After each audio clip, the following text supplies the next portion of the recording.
हाथी के सिंधरवा ले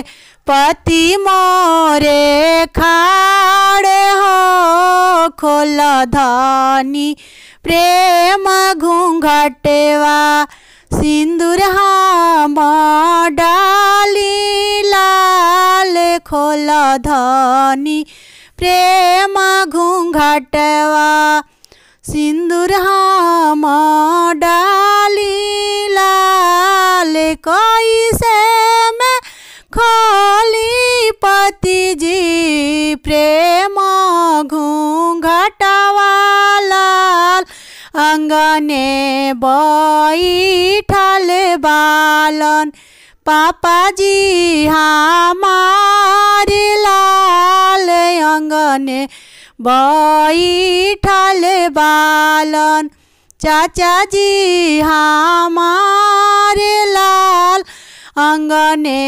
बैठल बालन भैया जी हमारे लाल छोड़ा धनी पापा के लजिया घुंघुटा हटावा पापा के खोजला का बारवा हम ही लेनी सिंदूरवा हो पापा के खोजला का बारवा करबी सिंदूर दान लाल चाचा के खोजला का बारवासी दुर्वाले ले खाड़े लाल सिंधर वाले ले खाड़े लाल हाथ के सिंधरवा ले पति मोरे खाड़े लाल